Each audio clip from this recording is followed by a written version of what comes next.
Apesar de ser considerado um meio de transporte muito seguro, o elevador, de fato, vem apresentando um aumento considerável do número de acidentes, isso em todo o Brasil. Eu estou com um dado de São Paulo, da Associação Brasileira de Empresas e Elevadores e Bombeiros, que indica que entre 2021 e 2022 houve um crescimento de quase 70% no número dessas ocorrências envolvendo pessoas feridas e até mortes. Eu estou aqui ao lado de Michele Lordelo, ela que é auditora de condomínios. Muitíssimo obrigado por conversar conosco, seja bem-vinda ao QVP. Há muitas perguntas em relação a esse acidente de ontem, que acabou tirando a vida dessa mulher trabalhadora. Nesse caso, sobre quem recairia essa responsabilidade?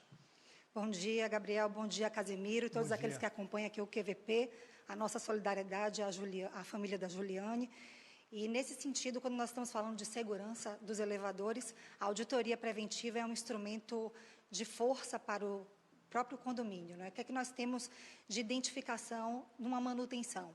O síndico, quando ele faz a atuação como gestor do condomínio, como líder do condomínio, ele necessita fazer a contratação de empresas especializadas e capacitadas. Então, essa empresa ela tem que ter uma licença para funcionamento, o alvará, tem que ter o registro no CREA, tem que ter um engenheiro técnico responsável. Na hora de verificar as questões de responsabilidade, o síndico ele não executa a manutenção em loco, e sim a empresa. Mas o síndico, através do artigo 1348, ele é responsável por diligenciar a conservação desses equipamentos e, sobretudo, como é que está a atuação dessa empresa de manutenção.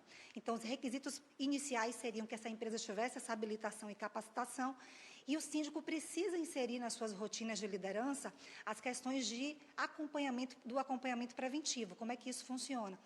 Automaticamente, quando nós temos uma manutenção de elevador, ela não pode ser corretiva, ela precisa ser preventiva e mensal. Então, o síndico ele tem que se munir da inspeção dos elevadores, de registros fotográficos, e se ele quiser ampliar essa avaliação, ele precisa contratar uma inspeção de laudo de elevadores.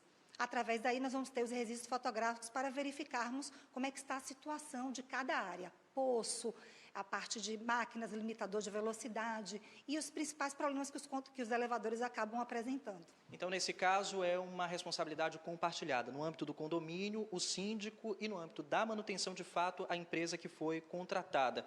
Nesse caso, a quem recorrer? Porque nós temos aí dois lados e um acidente que acabou tirando a vida de uma pessoa. O condomínio, na verdade, ele estava recebendo pessoas em suas dependências. Então, o condomínio é o locus da ação, porque, na verdade, todas as pessoas que transitam, e o elevador ele é um transporte de passageiros, é o condomínio quem vai apresentar ali o CNPJ para a instituição, por exemplo, de uma ação judicial. Através de toda a perícia, de todo o levantamento de como estava a situação dessa manutenção desses elevadores, é que vai ser identificada se existia, de fato, uma manutenção preventiva e existia o acompanhamento, ou se, na verdade, houve algum tipo de inação, ou seja, a falta da ação com relação ao diligenciamento dessa conservação da manutenção dos elevadores. E é importante que se diga que essa manutenção ela precisa ser vistoriada antes, durante e principalmente depois, porque nem sempre elas são efetivas e muitas vezes também não são feitas por pessoas capacitadas para isso. Exato. Nós temos legislação de várias ordens que tratam de elevadores. Então, nós temos normas regulamentadoras, temos normas da ABNT, que é a Associação Brasileira de Normas Técnicas, e o condomínio precisa também estar munido dos seus livros de ocorrências, justamente porque não é somente contratar a empresa de manutenção. O que é que nós temos de muito comum nos condomínios? O rateio das despesas, achando que aquilo está conforme. Michele, muitíssimo obrigado pelos esclarecimentos. Em relação à perícia, Casimiro, o Departamento de Polícia Técnica informou que foi realizada ontem, o resultado deve sair em até 10 dias, mas claro que esse prazo pode ser prorrogado a depender da necessidade dos agentes durante esse trabalho de levantamento das informações. Com você aí no estúdio.